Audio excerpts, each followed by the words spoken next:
Hi everyone, today I'm going to be doing a review of the new Assassin's Creed Syndicate Gauntlet. I just picked it up today. Here's a view of the box, the front cover, nice picture of the Gauntlet there.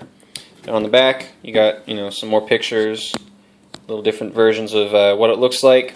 So let's open this box and find out what it looks like. Alright, so once you open up the box, this is what you're going to end up with. You got your instruction manual in a couple different languages. Then you've got the gauntlet and the blade itself. Taking a look at the gauntlet, it's a lot of rubberized plastic with a lot of the top is hard plastic, a lot of the bottom and sleeve part, that's all rubber. It's got the Velcro closures. This is going to go right on your wrist. These four here are going to connect to the blade. If I had to describe the quality of the leather, I'd say it's about the same as the Edward Kenway gauntlet, if you're familiar with that one. You got some nice little rubber ring here for keeping the gauntlet on your fingers, because if you notice, if you just wear it, it will kind of tend to slide around. It'll slide up, slide down, it doesn't exactly match, but if you get those little rings, put it there, it's gonna want to stay on a lot better. It doesn't really shift too much unless you make it. So that's the gauntlet. Let's take a look at the blade here. It's not the rubberized plastic like the Edward Kenway model. It's a little hard plastic. It still is kind of bendable, so it's kind of rubbery plastic, but it's still also hard. It goes all the way in. It's a 2-tier. The blade isn't as sensitive as, say, the old Ezio version. It is still quite sensitive, though, so you got to be careful. Comes out pretty fast.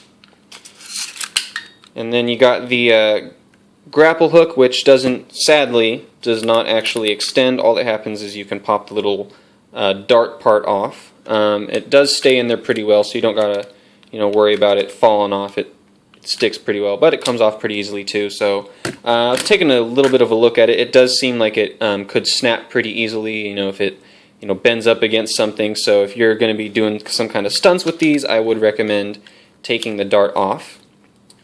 Got a little base. It's got these rings for those Velcro. So let's see what it looks when it's all put on.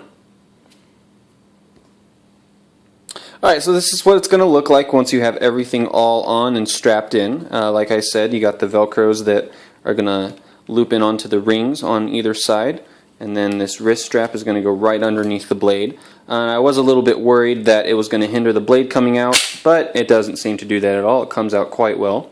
Like I said, those rings were going to help keep the knuckles from sliding up and down on your hand or on your arm.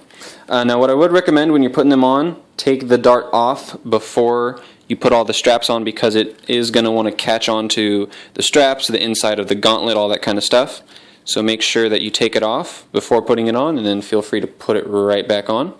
So yeah, that's the gauntlet. Full nice view. Again, it pops out quite well. Goes in quite easily. Now, just a quick tip. When you have the blade out, it is quite pokey on the end. It's not, it is a bit rounded, but, poking up against something is going to hurt a little bit. So when you're closing it, I'd recommend pinching the sides, not pressing down on the top. And if you're going to be, cosplaying with it, if you're going to be poking people with it, I would recommend maybe tipping it with some kind of duct tape, masking tape, something to where it's a little bit more blunt.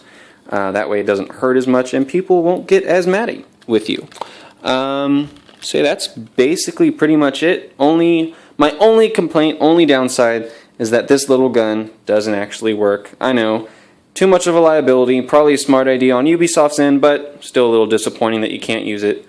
My speculation that if it was usable, this would probably be some kind of spring activated thing. You'd put the dart in there, pull it back, slingshot like, but sadly, you can't do that. So I would rate this pretty well. I've had some experience with the other gauntlets. I've never owned any of the other ones. I've played around with them. They're all alright. The best one I would say is probably the Edward Kenway blade. I'd say this one was about on par, if not better. This is retailing right now for about $60. That's what I got it for off Amazon.com. You can also get the new cane sword for about the same price. It's also plastic and rubber. I haven't gotten one yet, but it is in the plans. So that's pretty much the best overview of the Gauntlet. Once again, I would classify this more as a gauntlet than I would as a bracer. as it does cover a majority of your arm and some of your palm, base of your hand, whereas the older models from the other games, they tend to only end right about top of your wrist or right below it.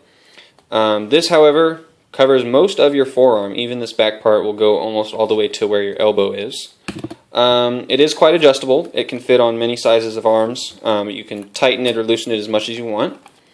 So yeah, that's pretty much all I got. Overall, I would say it's a great little piece to pick up. I'm probably going to be wearing this at Renaissance festivals and Comic-Cons for quite some time. I'm putting together a little bit of a Jacob Fry costume, and this is definitely going to be part of that costume. Alright, now I got a couple bonuses for you, a couple extra things that I picked up that I think would go quite well with this gauntlet. The first thing is the Assassin's Creed Syndicate brass knuckles that aren't actually brass. They're really like kind of a rubbery foam. I picked these up from the Assassin's Creed Join the Family sweepstakes. I would definitely recommend that if you haven't been a part of that yet, I would get a part of that. All you have to do is watch videos, read articles, that kind of thing, and you get points that you can basically put in for lotteries for cool little toys like this. When you do get it, it is actually going to come in full black. I painted over it because I'm going to use it for cosplay purposes. It actually takes the spray paint quite well because it's not like a styrofoamy foam. It's kind of a spongy foam. It's foam that can, I'd say it's about Nerf quality. You could hit someone with it. It wouldn't hurt too much. And I wrapped it up with leather also. I'm going to decorate this a little bit more, but once again, if you can find one of these, I would definitely recommend it. It's a cool little toy to have. Also, if you wanted to get a cane sword, but you don't want to spend $60 on that and the gauntlet, here's something I picked up. It's a eagle cane sword that's been around for a while. I got this one off budk.com. They're a great sword supplier. This one is obviously not a licensed replica of the Assassin's Creed game, but it's a good alternative if you don't want to, bust your wallet for it. I picked this one up for about $20, and it's going to have a screw top. Only downside, though, is it does have an actual metal blade. The licensed Ubisoft replica is like a rubberized plastic, just like the Gauntlet. This one is a metal blade, except for it's not edged at all. It's quite squared and rounded off. It is a bit pokey, but it's about as pokey as I'd say the Gauntlet blade also. Once again, it's not a perfect replica, but for cosplay services or just carrying it around, I'd say it works quite well.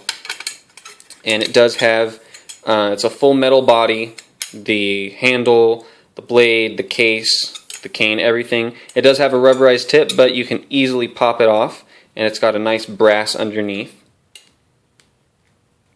See, right there. So you can have it on, have it off, doesn't matter.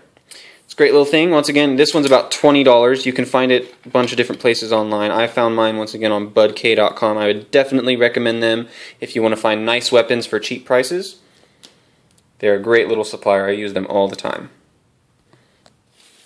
Alright, that's going to conclude my review of the Assassin's Creed Syndicate Jacob Fry Gauntlet.